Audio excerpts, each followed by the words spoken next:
અંદરથી ખોલીએ તો પિઝા કેવો નીકળે? ગોળ. અને પીસ ઉચકે તો કેવો હોય? આપણે એવું જીવન જીવીએ છીએ. આપણે જીવન કેવું જીવવાનું છે કે જેવા અંદર છે એવા જ બહાર રહીએ, હે ને? એક કહેવત છે કે મન મેલા તન ઉજલા બગુલા કપટી અંગ તાસો તો કૌવા ભલા તન મન એક અહીં રંગ. બગલો હોય છે અંદરથી કપટી પણ બહારથી કેવું સુંદર દેખાય, હે? એના કરતા સારો છે કાગડો, બહારથી પણ કાળો ને અંદરથી પણ કપટી, હે ને? એટલે એવું રહેવાનું છે કે તમે જેવા છો અંદર એવું જ દર્શાવો. એ એટલે સંસ્કાર ઉત્સવ. પછી છે ઘર ઘર સંસ્કૃતિ, હે? ઘર ઘર સંસ્કૃતિ હર ઘર સંસ્કૃતિ, કે જેનું આજે ખરેખર જરૂર છે. આજે ભૌતિકવાદમાં ટેકનોલોજીના યુગમાં આપણી આ માનવ જાત જે ખોરવાઈ ગઈ છે ને એને સુખના સરનામે પહોંચાડવા માટે આપણે આ ઘર ઘર સંસ્કૃતિ હર ઘર સંસ્કૃતિને ઉજાગર કરવાની છે. અને તેનું કામ હાથ ધર્યું છે આપણા રીછીઓએ, હે ને? અને એના માટે નિમિત્ત બનાવી છે આપણે નારી શક્તિને. શા માટે?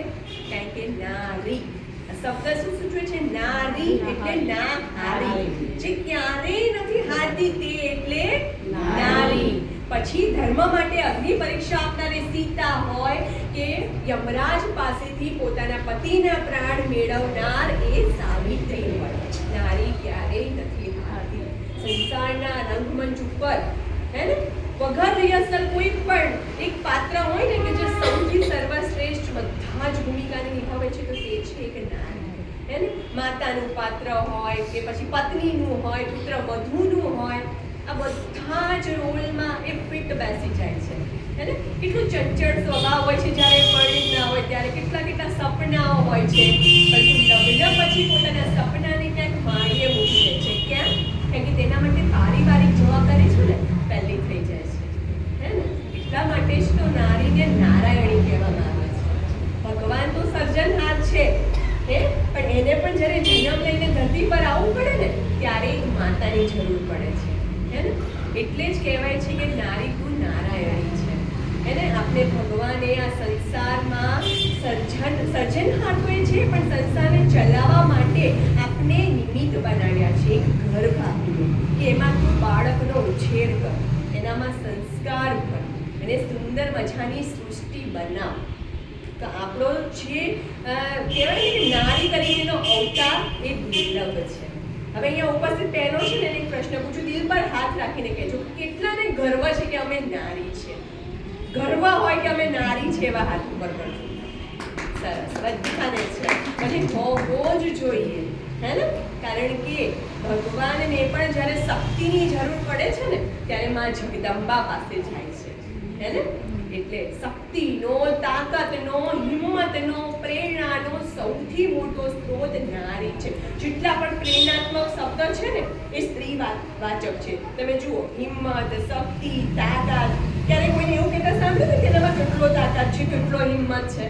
નામ ભલે છોકરાઓના હોય હિંમત, પણ એ સ્ત્રી વાચક છે. કેમ?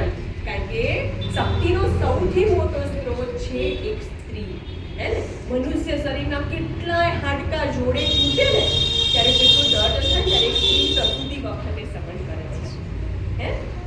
એટલે આપણે પોતાની જાતને નબળા માનીએ છીએ. સ્ત્રી નબળી નથી. જો નબળી હોત ને તો સંસારમાં બાળકનો જન્મ થતો, હે ને? પુરુષો ઘણી વખત હસતા હસતા કહે છે કે સ્ત્રીની બુદ્ધિ તો પગની પાણીએ હોય, હે? અને આપણે હસતા હસતા કહીએ છીએ જાઓ ને હવે. આપણે એટલા માટે કહીએ છીએ કે આપણે આપણી શક્તિની ખબર નથી. હકીકતમાં જો આપણે શક્તિની ખબર હોય તો આપણે જવાબ આપી શકીએ કે પગની પાણી જ આખા શરીરનું વજન છે. એ મકાન પુરુષ બનાવે છે પણ એ મકાનને ઘર બનાવવાનું કામ એક નારી સ્ત્રી કરે છે. અને એટલે જ એને સર્વશક્તિમાન કહેવામાં આવે છે. એટલે આપણી ઓળખ આપણે જાતે કરવાની છે. આપણે એવું કહીએ છીએ કે પુરુષ મને સમજી નથી શકતા, હે? પણ અસલમાં સ્ત્રી સ્ત્રીને નથી સમજી શકતી, હે ને? ઘરનો આ પ્રોબ્લેમ છે કે એક સ્ત્રી જ સ્ત્રીને નથી સમજ શકતી. સાર્વજનિક સમસ્યા છે, નારીની સાસુ વહુની સમસ્યા છે. સાસુઓ પણ છે, વહુઓ પણ છે, હે? સાર્વજનિક સમસ્યા છે, પણ સમસ્યા ઉદ્ભવે શા માટે છે? આપણે કેટલું પરિવર્તન કરી નાખ્યું. ગાડામાંથી આપણે ગાડીમાં આવી ગયા, હે? ડ્રેસમાં આવી ગયા, ઘૂંઘટ પ્રથા દૂર થઈ ગઈ, છતાં પણ પરિસ્થિતિ કેમ એની એ જ છે? કેમ એ પ્રોબ્લેમ છે સોલ્વ